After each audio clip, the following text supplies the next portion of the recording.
So hello everyone, I am Ayush Anand, team leader of Canon of Shannon. I am present with my teammates here to discuss our approach and uh, how we solved the soil classification challenge, the two soil classification challenge that were given to our team uh, by Annam AI. So here we start. Hello, I am Vanshwan sir. Hello, I am Dipan Goel. Hello, I'm Pihu. Hello, I'm Abhipsit Vajpayee. And to keep the things clear and to keep everything concise and not to mess up, I will be the one who shall explain everything.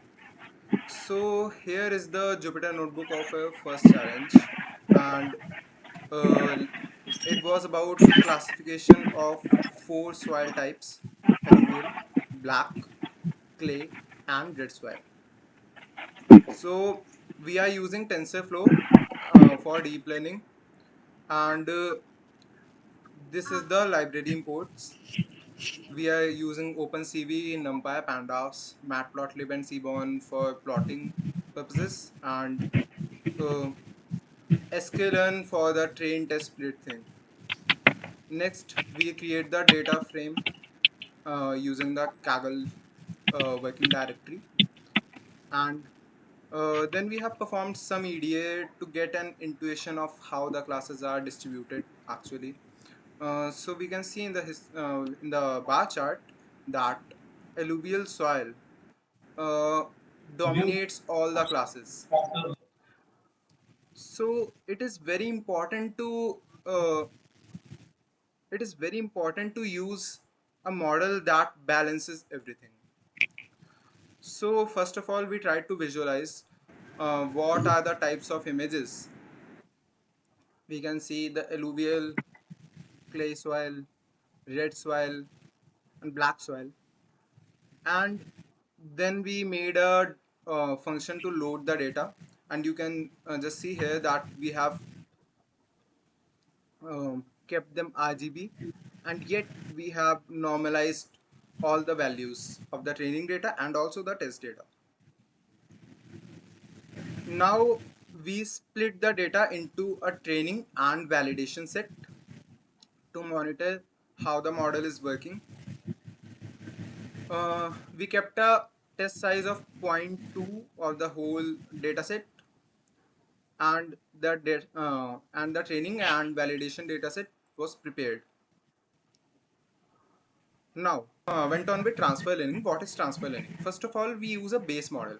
The base model is very good at generalizing everything because it has been trained on a very large set of data. Like here, we are using the MobileNet V2 architecture with weights of ImageNet dataset, and we have said that the model cannot be trained. Now, what does it mean? The general layers of the model, which take out the features from these images, are same, but the special layers which take out the complex features, like after we know the features from the images like corners, edges, everything, these dense layers, these are the ones we are training, and we are specializing them about the soil types.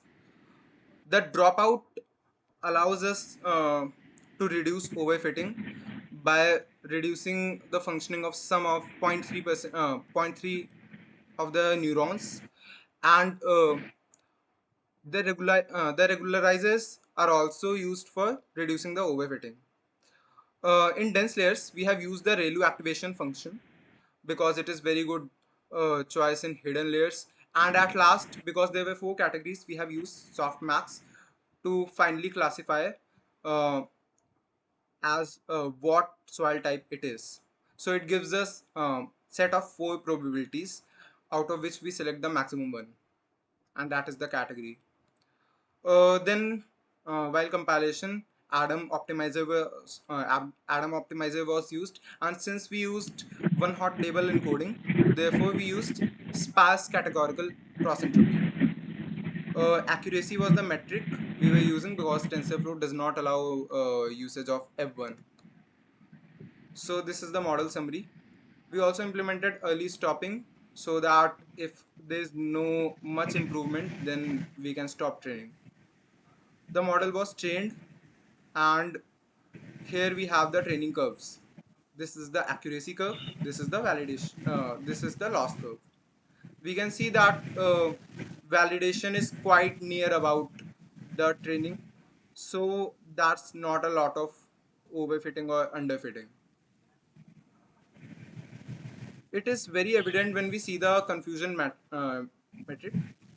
uh, Here we can see that classes have been predicted very nicely, and if we calculate the f1 of training, it is 0.755, which is like really appreciable for this model. At the end, we created a training file by doing all the predictions on the test data and joining them to the given data set and making a CSV. This CSV was the one we submitted. Here were some visualizations. This is of alluvial soil, and these are of test data. So we can see that the model is predicting everything very nicely, even on the test data. So here the challenge one ends, and now I shall uh, go through the challenge number two Jupyter file. So first of all, again importing the libraries, defining the paths, everything is same till here. And here comes the interesting part. We tried to plot the labels and we found that there was just one class. Now this is the challenge of a binary classification. We have to classify if that is a soil type or not a soil type. So since we have just one class, we need to check what it is. And on visualizing some of them, we found that they were all soils. So hence we cannot go with supervised learning, and we went with unsupervised deep learning. So again we had a loading function, and we loaded the data set. This time we were using autoencoder. What is autoencoder now? Autoencoder uh, learns certain types of images, certain types of pattern in images, and tries to reconstruct them. Of course, the autoencoder will be able to reconstruct perfectly only those images which it has been trained upon. So if say it has some new image, then it would not be able to reconstruct it perfectly, and we shall get some sort of error. And by having a threshold beyond which if error goes, we can classify if the classification is correct or not. Let's see. So again we have this transfer learning approach, because again it is better if you have less data. And then we have a decoder block. The decoder block upsamples the upsamples the features given by the encoder back into a perfect image. At least it tries to do so. We are using activation of sigmoid again, because there are two categories, and we are using Adam for optimizer and loss as mean squared. Why we not using cross entropy? Because it gives the probability distribution over the whole image, and that is not what we want. We want the error between the reconstructed image and the original image, pixel by pixel, not as a whole. So this is the autoencoder summary, and here we again have implemented early stopping, and we trained the autoencoder. By the training and validation loss, we can see that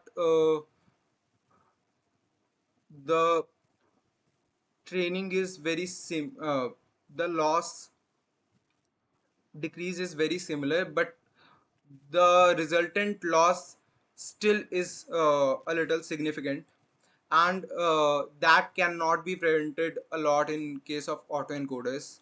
We tried many approaches like regularization, everything, but the autoencoder didn't improve much. That was the thing. And even if it improved, it was not generalizing well on the test data. So then we made a function to test and classify. We plotted the original, reconstructed, and the error heat map. If you see uh, how does that go, you can see here, like this is the original, this is some reconstruction again. This can be made better by training the autoencoder more, but then it loses the feel of general classes. Now we have a prediction function, and we tried to optimize threshold before that. What we did, we assumed that the test data might have equivalent classes at least. So we took the threshold at which the difference in number of predictions was nearly same. So that was 0.0596. And after running the predictions, we again made the we again made the submission file, and in submission file we ran some tests. Like here you can see uh, it is classifying the car as not a soil type. Yet again we can see that boat is being classified as a soil, maybe because of this brown thing here. And this frog is also being classified as soil, maybe because the side contains some soil here. And that was all about the second challenge. Here everything ends. Thank you.